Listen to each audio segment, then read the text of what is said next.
Bismillahirrahmanirrahim. Assalamualaikum warahmatullahi wabarakatuh.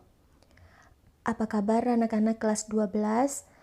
Bertemu lagi bersama Bu Dewi pada mata pelajaran Sejarah Kebudayaan Islam. Pada pertemuan yang sebelumnya, kita sudah membahas mengenai perkembangan Islam di Nusantara. Nah, pada pertemuan pagi hari ini, kita akan membahas mengenai peran Wali Songo dalam penyebaran Islam di Indonesia. Merupakan materi bab yang kedua pada mata pelajaran Sejarah Kebudayaan Islam semester ganjil. Nah, sebelum kita memulai pembelajaran, mari kita buka dulu dengan membaca basmalah bersama-sama.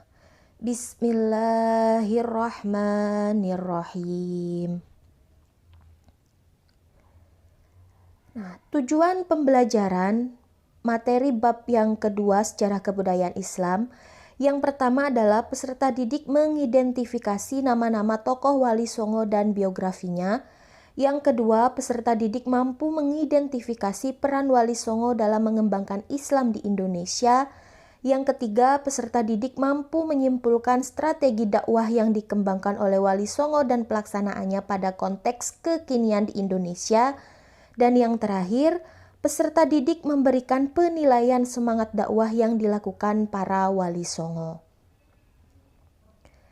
Nah, adapun peta konsep materi yang kedua, yaitu yang pertama, kita akan menganalisis mengenai biografi dari Wali Songo, yaitu Maulana Malik Ibrahim, Sunan Ampel, Sunan Bonang, Sunan Kalijaga, Sunan Giri, Sunan Derajat, Sunan Kudus, Sunan Muria, dan Sunan Gunung Jati.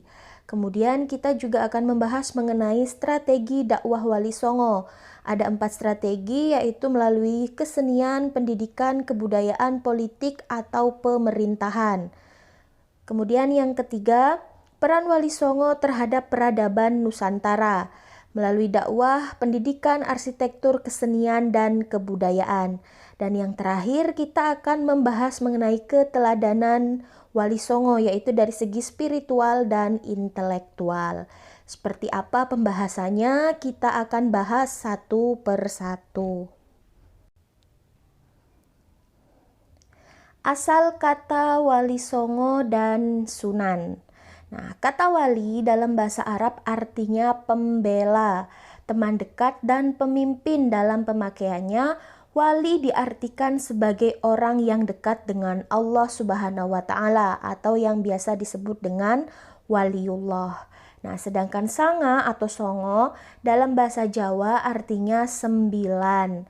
Jadi Wali Songo berarti 9 wali yang merupakan pelopor dan pejuang pengembangan agama Islam di Pulau Jawa pada abad ke-15. Nah, Wali Songo dikenal sebagai penyebar agama Islam di tanah Jawa pada abad ke-15. Mereka tinggal di 3 wilayah penting pantai utara Pulau Jawa, yaitu Surabaya, Gresik, Lamongan di Jawa Timur. Sedangkan di Jawa Tengah, di wilayah Demak, Kudus, dan Muria. Nah, kemudian di wilayah Jawa Barat, mereka tinggal di daerah Cirebon. Nah, Wali Songo merupakan kelompok syiar dakwah Islam yang kerap juga disebut dengan waliullah atau wakil Allah. Adapun kata Songo berasal dari bahasa Jawa yang berarti 9, sehingga Wali Songo dapat disimpulkan berarti wali Allah yang berjumlah 9 orang. Nah, para wali ini juga memiliki gelar sunan. Sunan berasal dari kata susuhunan yang artinya yang dijunjung tinggi atau panutan masyarakat setempat. Ada juga yang mengatakan sunan berasal dari kata suhu dan nan artinya guru besar atau orang yang berilmu tinggi. Nah, jadi ini sosok dari Wali Songo ya. Ada Sunan Gresik, Sunan Ampel, Sunan Bonang, Sunan Derajat, Sunan Giri, Sunan Gunung Jati, Sunan Kudus, Sunan Kalijaga, dan juga Sunan Muria. Nah, jadi Maulana Malik Ibrahim adalah yang tertua. Jadi Maulana Malik Ibrahim itu nama lain dari Sunan Gresik ya. Sunan Ampel adalah anak Maulana Malik Ibrahim. Sunan Giri adalah keponakan Maulana Malik Ibrahim yang berarti juga sepupunya Sunan Ampel. Sunan Bonang dan Sunan Derajat adalah anak Sunan Ampel. Sunan Kalijaga merupakan sahabat sekaligus murid Sunan Bonang. Nah, Sunan Muria anak dari Sunan Kalijaga. Sunan Kudus murid Sunan Kalijaga. Nah, sedangkan Sunan Gunung Jati adalah sahabat para sunan lainnya, kecuali Maulana Malik Ibrahim atau Sunan Gresik yang lebih dahulu meninggal. Kita bahas satu persatu mengenai biografi dari Wali Songo. Nah, yang pertama ada Sunan Gresik atau Maulana Malik Ibrahim. Syekh Maulana Malik Ibrahim adalah seorang ahli tata negara yang menjadi penasehat raja, guru para pangeran dan juga dermawan terhadap fakir miskin. Menurut Babat ing Gresik, beliau datang bersama kawan-kawan dekatnya dan berlabuh di Gresik pada tahun 1293 atau sampai pada tahun 1370 Masehi. Syekh Maulana Malik Ibrahim adalah keturunan Ali Zainal Abidin, cicit dari Nabi Muhammad SAW. Dalam cerita rakyat ada juga yang menyebutnya sebagai kakek bantal. Nah, Maulana Malik Ibrahim umumnya dianggap sebagai wali pertama yang mendakwahkan Islam di Pulau Jawa. Ia mengajarkan cara-cara baru bercocok tanam dan banyak merangkul rakyat kebanyakan yaitu golongan masyarakat Jawa yang tersisihkan di akhir kekuasaan Majapahit. Nah, Malik Ibrahim berusaha menarik hati masyarakat yang tengah dilanda krisis ekonomi dan perang saudara. Ia membangun pondokan tempat belajar agama di Leran, Gresik pada tahun 1419. Malik Ibrahim wafat, makamnya terdapat di Desa Gapura Wetan, Gresik, Jawa Timur. Nah, menurut literatur yang ada, beliau juga ahli pertanian dan ahli pengobatan. Sejak beliau berada di Gresik, hasil pertanian rakyat Gresik meningkat tajam. Orang-orang sakit banyak yang disembuhkannya dengan daun-daunan tertentu. Sifatnya yang lemah lembut, welas asih, dan ramah tamah kepada semua orang, baik sesama muslim atau non-muslim, membuatnya terkenal sebagai tokoh masyarakat yang sangat disegani dan dihormati. Kepribadiannya yang baik itulah yang menarik hati penduduk setempat sehingga mereka berbondong-bondong masuk agama Islam dengan sukarela dan menjadi pengikut beliau yang setia. Nah, sebagai contoh, beliau menghadapi rakyat jelata yang pengetahuannya masih awam. Beliau tidak menjelaskan Islam secara rumit. Kaum awam tersebut dibimbing untuk bisa mengolah tanah agar sawah dan ladang mereka dapat dipanen lebih banyak lagi. Sesudah itu, mereka dianjurkan bersyukur kepada yang memberi rezeki, yaitu Allah Subhanahu wa Ta'ala. Nah, dan untuk mempersiapkan kader umat yang nantinya dapat meneruskan perjuangan menyebarkan agama Islam ke seluruh tanah Jawa dan seluruh Nusantara, maka beliau kemudian mendirikan pesantren yang merupakan perguruan Islam, tempat mendidik dan menggembleng para santri sebagai calon mubalik. Nah, tradisi pesantren tersebut tetap berlangsung hingga sekarang. Para ulama menggodok calon mubalik di pesantren yang diasuhnya. Bila orang bertanya suatu masalah agama kepada beliau, beliau tidak menjawab dengan berbelit-belit, melainkan dijawabnya dengan mudah dan gamblang sesuai pesan Nabi yang menganjurkan agar agama disiarkan dengan mudah, tidak dipersulit, umat harus dibuat gembira, tidak ditakut-takuti. Itulah biografi dari Sunan Gresik atau Wali Songo yang tertua, Sunan Maulana Malik Ibrahim. Kita lanjutkan ke Wali Songo yang kedua, yaitu Sunan Ampel atau Raden Rahmat. Nah, Raden Rahmat adalah putra cucu Raja Campa. Ayahnya bernama Ibrahim As-Samarkandi yang menikah dengan putri Raja Campa yang bernama Dewi Chandrawulan. Raden Rahmat ke tanah Jawa langsung ke Majapahit karena bibinya Dewi Dwarawati diperistri Raja Brawijaya dan istri yang paling disukainya. Sunan Ampel umumnya dianggap sebagai sesepuh oleh para wali lainnya. Pesantrennya bertempat di Ampel Denta, Surabaya, dan merupakan salah satu pusat penyebaran agama Islam tertua di Pulau Jawa.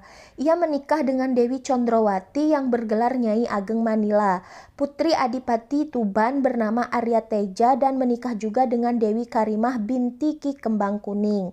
Nah, adapun ajaran Raden Rahmat atau Sunan Ampel yang terkenal adalah falsafah moh limo atau tidak mau melakukan 5 hal tercela, yaitu moh main atau tidak mau berjudi, moh ngombe atau tidak mau minum arak atau bermabuk-mabukan, moh maling atau tidak mau mencuri, moh madat atau tidak mau menghisap candu, ganja, dan lain-lain, dan yang kelima moh madon atau tidak mau berzina atau main perempuan yang bukan istrinya. Itulah ajaran yang diterapkan oleh Raden Rahmat, falsafah moh limo. Nah, Prabu Brawijaya sangat senang atas hasil didikan Raden Rahmat. Raja menganggap agama Islam itu adalah ajaran budi pekerti yang mulia. Maka ketika Raden Rahmat kemudian mengumumkan bahwa ajarannya adalah agama Islam, Prabu Brawijaya tidak marah, hanya saja ketika dia diajak memeluk agama Islam, ia tidak bersedia. Kenapa tidak bersedia? Karena Prabu Brawijaya menginginkan menjadi Raja Buddha terakhir di Majapahit. Raden Rahmat diperbolehkan menyiarkan agama Islam di wilayah Surabaya, bahkan di seluruh wilayah Majapahit, dengan catatan bahwa rakyat tidak boleh dipaksa. Raden Rahmat pun memberi penjelasan bahwa tidak ada paksaan dalam beragama. Nah, setelah Maulana Malik Ibrahim wafat, maka Sunan Ampel diangkat sebagai sesepuh Wali Songo, sebagai mufti atau pemimpin agama Islam setanah Jawa. Beberapa murid dan putra Sunan Ampel sendiri menjadi anggota Wali Songo. Mereka adalah Sunan Giri, Sunan Bonang, Sunan Derajat, Sunan Kalijaga, Sunan Muria, Sunan Kota atau Raden Patah, Sunan Kudus, dan Sunan Gunung Jati. Beliau pula yang pertama kali menciptakan huruf pegon atau tulisan Arab berbunyi bahasa Jawa. Dengan huruf pegon ini, beliau dapat menyampaikan ajaran-ajaran Islam kepada para muridnya. Hingga sekarang, huruf pegon tetap dipakai sebagai bahan pelajaran agama Islam di kalangan pesantren. Sunan Ampel wafat pada tahun 1478 Masehi. Beliau dimakamkan di sebelah barat Masjid Ampel. Itulah biografi dari Sunan Ampel atau Raden Rahmat. Kita lanjutkan. Sunan Bonang atau Makdum Ibrahim. Nah, Raden Maulana Makdum Ibrahim adalah putra Sunan Ampel dari istri yang bernama Dewi Chandrawati. Jadi Sunan Bonang ini adalah anaknya dari Sunan Ampel atau Raden Rahmat. Nah, Sunan Bonang dikenal sebagai ahli ilmu kalam dan ilmu tauhid.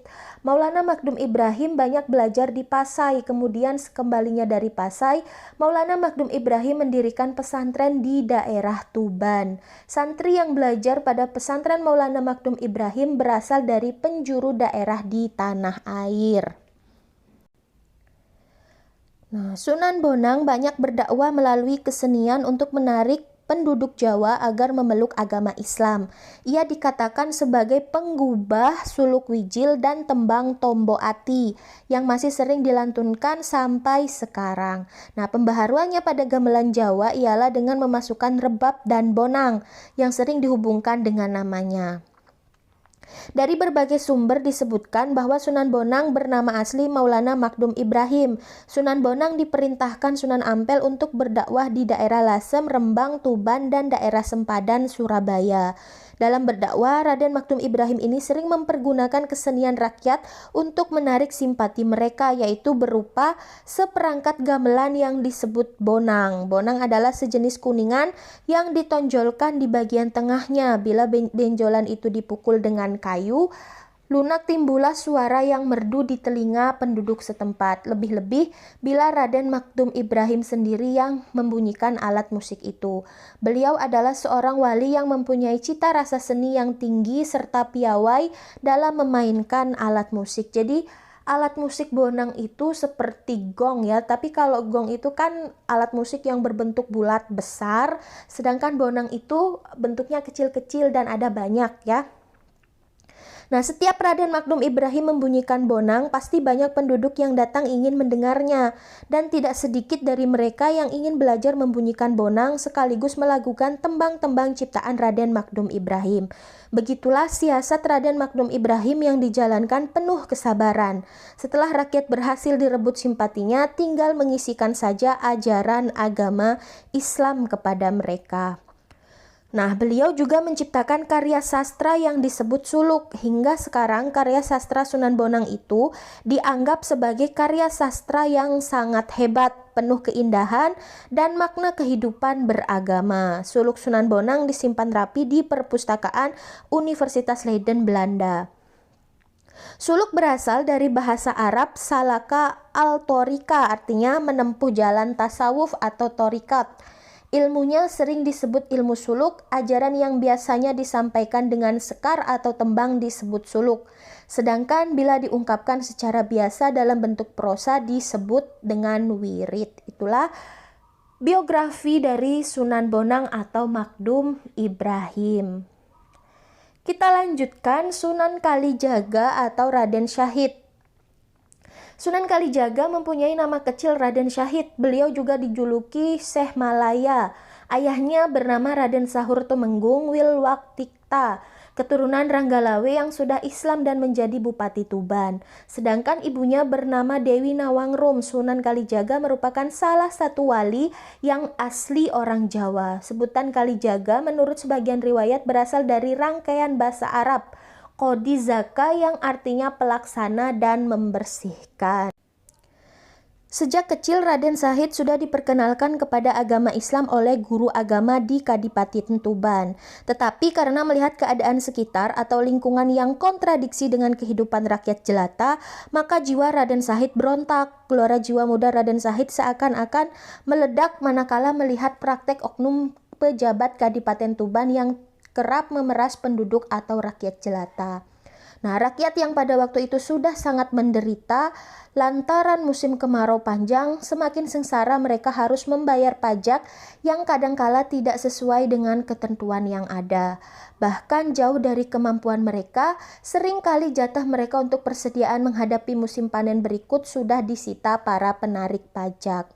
Walau Raden Syahid putra seorang bangsawan, ia lebih menyukai kehidupan bebas yang tidak terikat adat istiadat kebangsawanan. Dia gemar bergaul dengan rakyat jelata atau dengan segala lapisan masyarakat, dari yang paling bawah hingga yang paling atas. Justru karena pergaulannya yang supel itulah ia banyak mengetahui seluk-beluk kehidupan rakyat Tuban.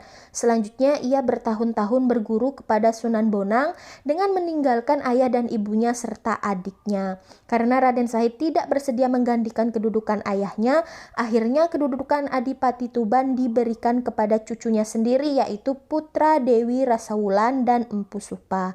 Raden Syahid meneruskan pengembaraannya berdakwah di Jawa Tengah hingga ke Jawa Barat. Beliau sangat arif dan bijaksana dalam berdakwah sehingga dapat diterima dan dianggap sebagai guru suci setanah Jawa. Dalam usia lanjut, beliau memilih Kadilangu Demak sebagai tempat tinggalnya yang terakhir hingga beliau wafat di daerah tersebut. Kita lanjut ke Sunan Giri atau Raden Ainul Yakin. Nah, Raden Ainul Yakin atau biasa dikenal dengan Raden Paku adalah putra dari Syekh Maulana Ishak, murid Sunan Ampel. Raden Ainul Yakin dan dikenal dengan sebutan Sunan Giri. Sunan Giri merupakan saudara ipar dari Raden Patah dikarenakan istri mereka bersaudara. Raden Ainul Yakin kecil di bawah asuhan seorang wanita kaya raya yang bernama Nyai Gede Maloka atau Nyai Ageng Tandes. Setelah menginjak dewasa, Raden Ainul Yakin menimba ilmu di pesantren Ampel Denta, Surabaya milik Sunan Ampel. Di sini ia bertemu dan berteman baik dengan putra Sunan Ampel yang bernama Maulana Magdum Ibrahim. Pengaruh Sunan Giri sangat besar terhadap kerajaan Islam di Jawa maupun di luar Jawa. Sebagai buktinya adalah adanya kebiasaan bahwa apabila seorang hendak dinobatkan menjadi raja, haruslah mendapat pengesahan dari Sunan Giri. Giri Kedaton atau Kerajaan Giri berlangsung selama 200 tahun. Sesudah Sunan Giri meninggal, beliau digantikan anak keturunannya yaitu Sunan Dalem, kemudian Sunan Sedomargi, Sunan Giri Prapen, Sunan Kawis Gua, Panembahan Ageng Giri, Panembahan Maswitana Sidengrana, Pangeran Singonegoro atau bukan keturunan Sunan Giri, dan yang terakhir Pangeran Singosari. Nah, Pangeran Singosari ini berjuang gigih mempertahankan diri dari serbuan Sunan Amangkurat II yang dibantu oleh POC dan Kapten Jonker. Sesudah Pangeran Singosari wafat pada tahun 1679, habislah kekuasaan Giri Kedaton. Meski demikian, karisma Sunan Giri sebagai ulama besar wali terkemuka tetap abadi sepanjang masa. Kita lanjutkan, yaitu Sunan Derajat atau Raden Kosim. Sunan Derajat memiliki nama asli Raden Kosim. Disebut Sunan Derajat karena beliau berdakwah di daerah Derajat, Kecamatan Paciran, Lamongan. Masyarakat juga menyebutnya sebagai Sunan Sedayu, Raden Syarifuddin, Maulana Hasim, Sunan Mayang Madu. Raden Kosim adalah putra Sunan Ampel dari istri kedua yang bernama Dewi Chandrawati. Raden Kosim mempunyai 6 saudara seayah seibu, diantaranya Siti Syariat, istri Raden Usman Haji, Siti Mutmainah, istri Raden Muhsin, Siti Sofiah, istri Raden Ahmad, dan Sunan Malaka. Dan Raden Maulana Makdum Ibrahim atau yang disebut dengan Sunan Bonang. Di samping itu, ia mempunyai 2 orang saudara seayah lain ibu, yaitu Dewi Murtasyah, istri Raden Patah, dan Dewi Murtasimah, istri Sunan Giri. Sedangkan istri Sunan Derajat yaitu Dewi Sofia, putri Sunan Gunung Jati. Sunan Derajat terkenal dengan kegiatan sosialnya. Dialah wali yang mempelopori penyatuan anak-anak yatim dan orang sakit. Nah, Sunan Derajat banyak berdakwah kepada masyarakat kebanyakan. Ia menekankan kedermawanan, kerja keras, dan peningkatan kemakmuran masyarakat. Sebagai pengamalan agama Islam, pesantren Sunan Derajat dijalankan secara mandiri sebagai wilayah perdikan, bertempat di Desa Derajat, Kecamatan Paciran, Lamongan. Tembang Macapat Pangkur disebutkan sebagai ciptaannya. Gamelan Singo Mengkok peninggalannya terdapat di Museum Daerah Sunan Derajat, Lamongan. Sunan Derajat diperkirakan wafat pada tahun 1522. Nah, beliau mempergunakan kesenian rakyat sebagai alat dakwah. Di museum yang terletak di sebelah timur makamnya, terdapat seperangkat bekas gamelan Jawa. Hal itu menunjukkan betapa tinggi penghargaan Sunan Derajat pada kesenian Jawa. Dalam catatan sejarah Wali Songo, Raden Kosim disebut sebagai seorang wali yang hidupnya paling bersahaja. Walau dalam urusan dunia, beliau juga rajin mencari rezeki. Hal itu disebabkan sikap beliau yang dermawan. Di kalangan rakyat jelata, beliau bersifat lemah lembut dan sering menolong mereka yang menderita. Nah, di bidang kesenian, di samping terkenal sebagai ahli ukir, beliau juga orang yang pertama kali menciptakan gending pangkur. Hingga sekarang, gending tersebut masih disukai rakyat Jawa. Nama Sunan Derajat disematkan kepada beliau karena beliau bertempat tinggal di sebuah bukit yang tinggi, seakan melambangkan tingkat ilmunya yang tinggi, yaitu tingkat atau derajat para ulama muqarrabin, ulama yang dekat dengan Allah Subhanahu wa Ta'ala. Yang ketujuh yaitu Sunan Kudus. Sunan Kudus biasa juga dikenal Ja'far Shodiq atau Raden Undung. Beliau juga dijuluki Raden Amir Haji sebab ia pernah bertindak sebagai pemimpin jamaah haji atau amir.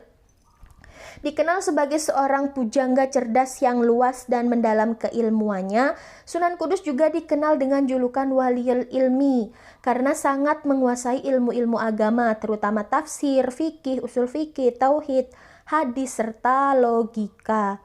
Nah, Sunan Kudus juga dipercaya sebagai panglima perang Kesultanan Demak. Ia mendapat kepercayaan untuk mengendalikan pemerintahan di daerah Kudus, sehingga ia menjadi pemimpin pemerintahan atau bupati sekaligus pemimpin agama. Nah, Sunan Kudus meninggal di Kudus pada tahun 1550. Makamnya berada di dalam kompleks Masjid Menara Kudus. Yang ke-8 yaitu Sunan Muria atau Raden Umar Syahid. Nah, Sunan Muria adalah putra Sunan Kalijaga dengan Dewi Saroh. Nama aslinya adalah Raden Umar Said. Semasa kecil ia biasa dipanggil Raden Prawoto, dikenal sebagai Sunan Muria karena pusat dakwah dan bermukim beliau di Bukit Muria. Dalam dakwah beliau seperti ayahnya ibarat mengambil ikan, tidak sampai keruh airnya. Dalam sejarah tidak diketahui secara persis tahun meninggalnya dan menurut perkiraan Sunan Muria meninggal pada abad ke-16 dan dimakamkan di Bukit Muria di daerah Kudus. Yang terakhir yaitu Sunan Gunung Jati atau Syarif Hidayatullah. Nah, dikenal dengan sebutan Sunan Gunung Jati, nama asli beliau adalah Syarif Hidayatullah. Beliau adalah salah seorang dari Wali Songo yang banyak memberikan kontribusi dalam menyebarkan agama Islam di Pulau Jawa, khususnya di daerah Jawa Barat. Nah, Syarif Hidayatullah dikenal sebagai pendiri Kesultanan Cirebon dan Banten. Dalam bukunya Sejarah Banten, Husing Jaya Diningrat menyatakan kedua nama yaitu Patahilah dan Nurullah merupakan nama satu orang. Nama aslinya adalah Nurullah, kemudian dikenal juga dengan nama Syekh Ibnu Maulana. Nurullah yang kemudian dikenal dengan nama Sunan Gunung Jati berasal dari Pasai, penguasaan Portugis atas Malaka pada tahun 1511 dan akhirnya Pasai pada tahun 1521 membuat Nurullah tidak tinggal lama di Pasai. Beliau segera berangkat ke Mekah untuk melaksanakan ibadah haji. Setelah kembali dari Tanah Suci pada tahun 1524, lalu langsung menuju Demak dan beristri adik Sultan Trenggana. Nah, atas dukungan dari Sultan Trenggana, beliau berangkatlah ke Banten untuk mendirikan sebuah pemukiman Muslim. Kemudian dari Banten, Nurullah melebarkan pengaruhnya ke daerah Sunda Kelapa. Di sini pada tahun 1526, dia berhasil mengusir bangsa Portugis yang hendak mengadakan kerjasama dengan Raja Pajajaran. Berkat kemenangannya ini, Nurullah mengganti nama Sunda Kelapa menjadi Jayakarta. Di Banten, beliau meninggalkan putranya yang bernama Hasanuddin untuk memimpin Banten. Sunan Gunung Jati wafat di Cirebon pada tahun 1570 dan usianya diperkirakan sekitar 80 tahun. Makamnya terdapat di Kompleks Pemakaman Wukir Sapta Pangga di Gunung Jati, Desa Astana Cirebon, Jawa Barat. Nah, itulah tadi pembahasan kita terkait biografi para wali songo yang menyebarkan Islam di Indonesia. Nah, untuk pertemuan yang selanjutnya kita akan membahas mengenai strategi dakwah wali songo dalam menyebarkan Islam di Indonesia. Nah, semoga apa yang kita pelajari hari ini bermanfaat. Saya akhiri, wassalamualaikum warahmatullahi wabarakatuh.